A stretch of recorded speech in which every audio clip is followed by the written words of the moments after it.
It's time for another edition of the Collector's Corner. Aloha, and welcome to another edition of the Collector's Corner. I am your host, Aloha Mr. Han, the man of notorious questionable character. This, of course, is brought to you by our friends at the Sadistic Penguin Studio. Haven't done one of these in a while, so I figured I'd get back out there and celebrate a couple of big anniversaries. Both baseball related, mind you. So the first is a 50-year anniversary. That's right, 5-0. I can't believe it's been 50 years. 50 years since what many, almost all actually, consider the greatest World Series ever played. That is, of course, the 1975 World Series between the Boston Red Sox and the Cincinnati Reds, aka the Big Red Machine. Now, anyone who knows me knows that my favorite player of all time was the starting catcher for the Big Red Machine, aka Mr. Johnny Bench, who is a gentleman I have gotten to know a little bit in the years since then, many years since then. And it's been my pleasure to talk to about things and everything else. He's a great guy. I make it a point to play in his golf outing every year. I am already booked for his golf outing this year, and I think I may be seeing him in a couple of weeks. Wink, wink, nudge, nudge. I'm sure when the time arises, you will understand why. I'm not going to go into details now, but I'm sure you can figure it out with some of the stuff I'm about to show you. But so let's start. Now, the Cincinnati Reds in 1975 were sort of the Buffalo Bills of their time. They had been to two World Series, 1970, 1972. They lost to the Orioles in 1970. And the Orioles were coming in off of the shocking loss to the Miracle Mets in 1969. And the Orioles absolutely smoked them in 5 games. It really wasn't a competitive series. And the Reds had the core, like 3/4 of the core of the Big Red Machine on that team in 1970. That being Bench, who was the MVP that year, Tony Perez, and of course, Charlie Hustle, Pete Rose. They were no match for the Orioles of Frank Robinson, Brooks Robinson, Jim Palmer, and the like. Boog Powell, another one who was, I believe, the MVP of 1970 as well. Boog Powell, a big, big, big man. By today's standards, let alone 1970 baseball standards.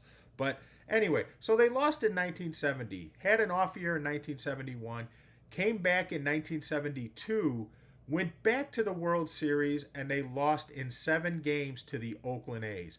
Now, if you've never had a chance, watch some of the highlights from the 1972 World Series, because the Oakland A's are perhaps that team, that 72, 73, 74, they won 3 in a row, may be the most fundamentally sound baseball team you will ever see. They hardly ever made a mistake. They always hit the cutoff man. They executed on any play you can think, double steals, hit and runs. As a matter of fact, just on a side note, the reason why Reggie Jackson got injured in 1972 in Game 5 of the ALCS against the Detroit Tigers is because they executed a double steal, and he blew out, I believe, his hamstring, stealing home on a double steal. There's video of it on YouTube. You could go and watch it and see what I'm talking about. But 73, they went back to the playoffs, and they lost to the New York Mets in 5 games in the 73 playoffs. The Mets were an inferior team by any stretch you could think of, with the exception of one. The Mets had pitching, man. They had Seaver, they had Koosman, they had Tug McGraw coming out of the bullpen. They had the pitching to stifle the Reds. And having asked both Johnny Bench and Pete Rose on separate occasions, because it was hard to get them in a room together, but that's a story for a different day, they both admitted they lost in 73 because the Mets had the pitching. And I'll use the term that Pete Rose used. They had the pitching, man. We couldn't match up with that pitching. So 74, the Dodgers overtook them in the division. Dodgers won 102 games that year. The Reds finished with like 97, 98 wins. falling short in the AL West, which is another question. Why were the Atlanta Braves and the Cincinnati Reds in the NL West division when you had the Cubs and the Cardinals who were in the Central Time Zone? Remember, the Braves and the Reds were in the East Time Zone. When you had those teams in the Central, in the East, it made no sense to me, but that's neither here nor there at this point in time. But anyway, so the Reds go through 1975 and they start out a little slow and they just dominate. They finish with a record of 108-54. If they were going to win the World Series, this had to be the year. They would have forever been labeled chokers, I believe, if they didn't win the World Series. History shows they did win the World Series, but we'll get to that. So I have some collectibles from members of the 75 team and the 75 World Series. So first let me show this 1976 Topps card, which I got autographed by both Johnny Bench and Louis Tiant. Louis Tiant was a starting pitcher for the Boston Red Sox who won the AL pennant that year by beating the Oakland A's in 3 straight in the American League Championship Series. They beat them 3 straight. The A's suffered a tremendous loss after the 1974 series. Remember, they were coming into that 75 playoff series as the 3-time defending World Series champions. Only the New York Yankees have done it. The Yankees did it twice before, and the Yankees did it once after, 98 through 2000. I want to say the Yankees won 4, 36-39, and then they had that 5-year stretch in 49-53 where they won 5 in a row. And those Yankee teams were the Casey Stengel teams. Joe DiMaggio was there through 51. Mantle came up as a rookie in 51. Yogi Berra was still there. Whitey Ford was pitching for him. So you could see the talent level they had just dwarfed anything else that baseball had to offer at that point in time. They did lose a couple World Series in the 50s, and just aside, here's a trivia answer for you in case you ever get asked this in the future. Who is the only AL manager to beat the Yankees in the American League in the 50s? It's the same guy with 2 different teams. It's Al Lopez. He managed the Cleveland Indians in 54, who lost to the New York Giants. That, of course, being the series where Willie Mays made the catch. And then in 59, Al Lopez was the manager of the beloved White Sox, who lost in the World Series to the Dodgers in 6 games. But anyway, so the Reds came into the World Series with a giant weight on their shoulders, the weight of expectations. They come into Boston. Games 1, 2, 6, and 7 were in Boston. We'll get to that too. 3, 4, and 5 were in Cincinnati. Game 1, they come into Boston. Tiant hurls a 6-0 shutout. The talks are already starting. They're going to choke it away again. They're going to choke it away again. The Reds come back and win Game 2, win 2 of the 3 in Cincinnati, and then that sets the stage for Game 6. But I'll get to that. So first I have this card autographed by... Oh, wrong card. I have this card autographed by Bench. You can see him right there with the catcher's gear, and then, like right there, and then Louis Tiant, who was the starting pitcher for 3 of the games for the Red Sox in the 75 series. Now, the 75 World Series, as you know, goes down as one of the greatest of all time. And a lot of it has to do with Game 6. Now, I've got some collectibles from Game 6. I have 2 tickets here.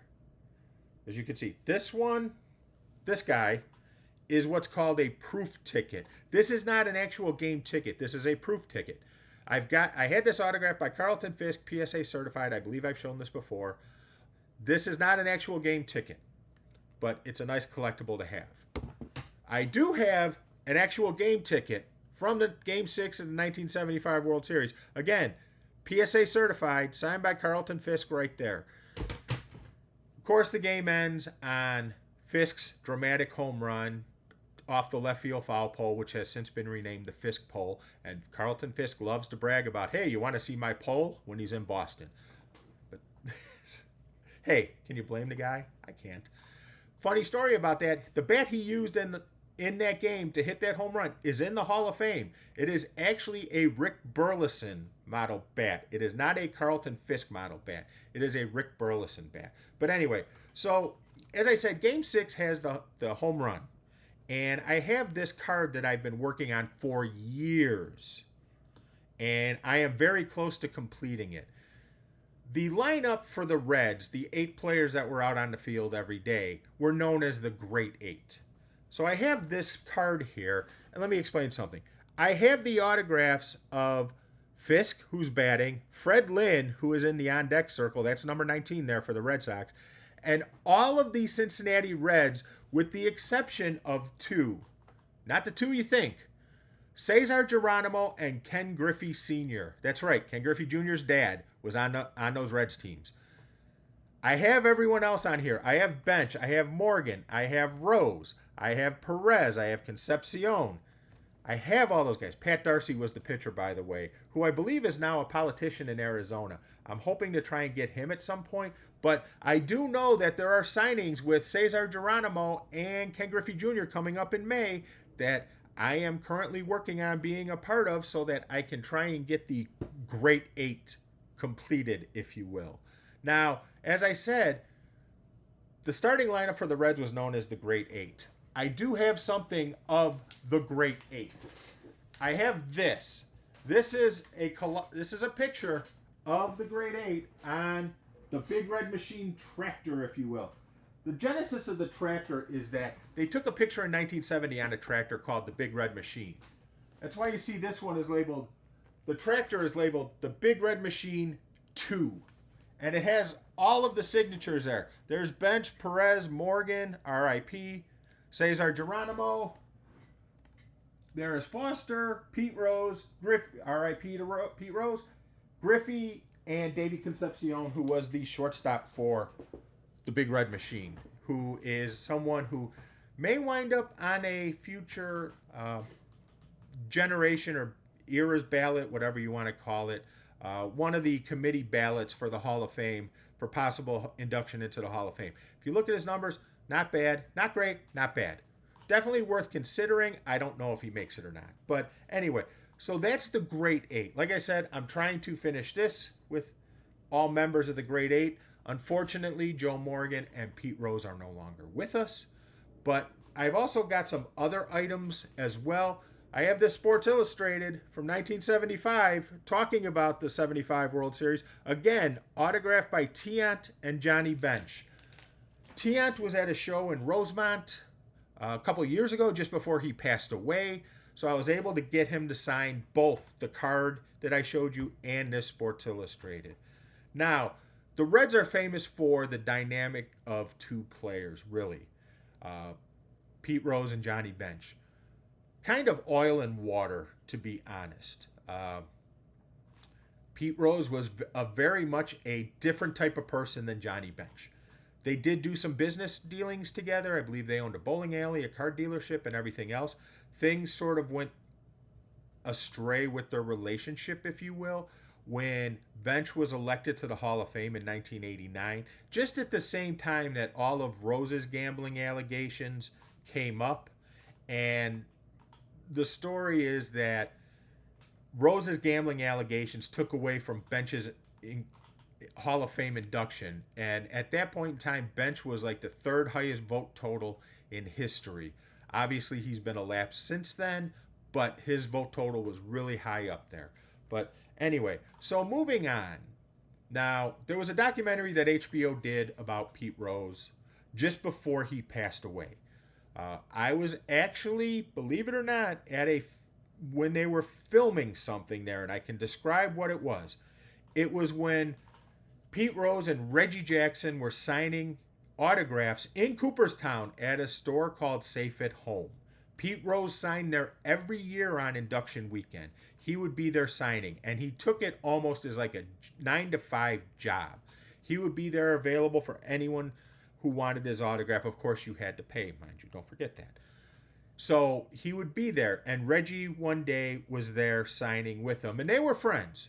You know, they were friends, and they were having a good-natured rip session on each other during this. And I was there. I saw the cameras, them filming. I didn't know what for, but I saw the cameras filming.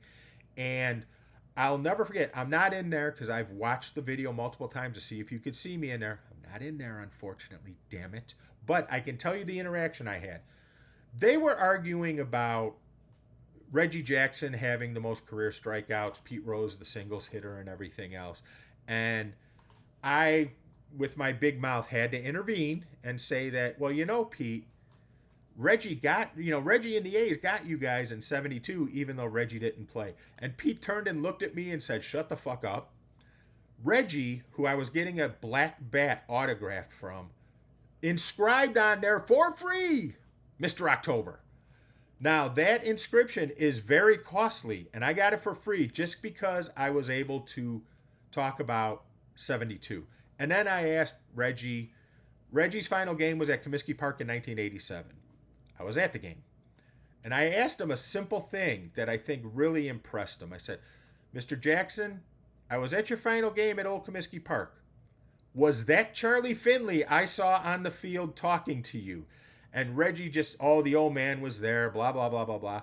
And then Reggie went on this whole rant about how in order to hit a home run out of Old Comiskey Park, especially early in the season, you had to put the ball in a cannon to get it out of there. It was a funny moment. It was great. It stroked my ego. What can I say? But anyway, moving on. So the 1975 World Series ends in 7 games. 7th game, the Red Sox take a 3-0 lead.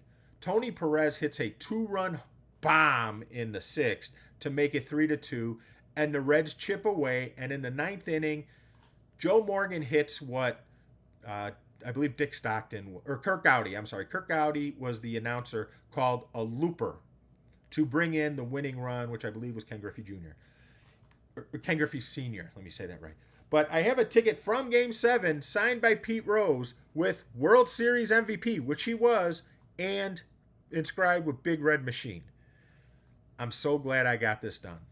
I really am. I saw pictures of Rose a couple days before he passed away. He did an autograph signing the weekend before with several members of the Big Red Machine. He looked awful. I saw him in Vegas before that, and again, he looked awful. He looked terrible. But I also have a ticket from Game 5 of that World Series, signed by Tony Perez, of course, inscribed with Big Red Machine, and he had 2 home runs in this game. Obviously, the Reds won the game. That's what gave them the 3-2 lead leading into Game 6. Now, the thing to remember about Game 6, Game 6 was supposed to be on a Saturday, but it wasn't played until Tuesday. They had 3 days of rain in Boston. So the game was postponed for 3 days, which many people say led to the drama. And then Game 6 just absolutely delivered, and baseball went to another level after that World Series. Now, I'm going to show one more thing regarding the Reds. And that is something I got done by Pete Rose. Because remember, Pete Rose was the 1975 World Series MVP. He also received another honor that year. He was the Sports Illustrated Man of the Year. And that's the Sports Illustrated, that's the issue, the full issue, mind you, that I had him autographed for it. I love the picture. Just the colors in it and everything else. Yeah, I'm a nerd. What can I say? I also have a ball in there, and I'm trying to zoom in so you can see. It is a Pete Rose stat ball. Now, let me read you some of the stats on here so you understand how impressive it is. He's the hit king. 4,256 hits. 4,256 hits. It's a lot of damn hits. Figure he played from 63 to 86. So he accomplished that in a little over 20 some odd years. So 23 seasons, 24 seasons. Listen, you got the 81 lockout in there too. So how much more would he have had if he had that time in 81? He might have had 4,300 hits, 4,350. Who knows? He was the 1963 Rookie of the Year. He was the 1973 NL MVP. Which leads us to this card, signed by both Pete Rose and Reggie Jackson at that signing that I mentioned that they were filming for the Pete Rose documentary on HBO. It's right there. Both of them signed it. They were both MVP in 73. And I talked about Reggie's incredible 73 season. AL MVP, World Series MVP, A's win their 2nd in a row. But anyway, a lot of critics will say that is the greatest World Series of all time. My humble opinion, number 2. Now, what is number one? Oh, look, the balloons, because I gave the signal. What is number one? Let me show you. This is something I got at an auction, and I have a funny story behind it. This is a 2005 World Series base. You can see there, rebuild. That was when New Orleans was underwater. World Series, rebuild, World Series, rebuild. On here, you can see the World Series logo, and I have several autographs from the 05 White Sox team. Now, the funny story about that base. When I went to an autograph signing with Jeff Blum, he offered to buy that base from me as long as it was from Game 3. For those who don't know, he only had one at bat in the World Series. It was in Game 3 of the World Series when he hit the go-ahead home run in extra innings. Unfortunately, or fortunately, depending on your viewpoint, he was willing to pay. Don't get me wrong. He was willing to pay, and he had the cash because he showed it. The base wasn't from Game 3, so no deal. I could have lied, but it just, not going to do it. And the money that he flashed, very compelling. Let me just say that too. But anyway, so I'm working on getting that signed off as well. Obviously, my white whale, if you understand it, you know it's a Moby Dick reference, is Mark Buehrle, who's basically become a hermit. The thing is, I didn't get this till after Buehrle retired. And I've been working on it for 7-8 years. And Buehrle's never done a signing. I think the first appearance he's even made was at SoxFest this year, where he did do some signing, I understand, but only small items. And he was only there for Friday night. I'm hoping, knock on wood, now that he's having his statue done and they're having the bobblehead and everything else, I'm hoping that he is a late addition to the National Sports Show, which is in Rosemont at the end of July. If he does become an addition there, I'm probably dropping a couple $1,000, I kid you not, to get stuff signed. And that includes his perfect game ticket. I have his no-hitter ticket signed, so I'm cool there. The Sports Illustrated of the perfect game photo, things like that. But anyway, so that is like the biggest project I'm working on for the White Sox. Some of the red stuff I've already got done. I said this is my remaining Reds project. That's all I got for right now. I know I'm at like 22 minutes. Wow, I can really talk. But I hope you enjoyed. If you have any requests for anything you want to see, I got plenty of stuff. Feel free to let me know, and I'll see what I got, what I can show you. I did get some stuff back from PSA the other day, so hopefully I'll be incorporating some of that in future episodes as well. Don't forget to follow my friends at the Sadistic Penguin Studio. Follow me at _Aloha Mr. Hand. Thanks a lot, everybody. Have a great day. And with that, we are done. Bang.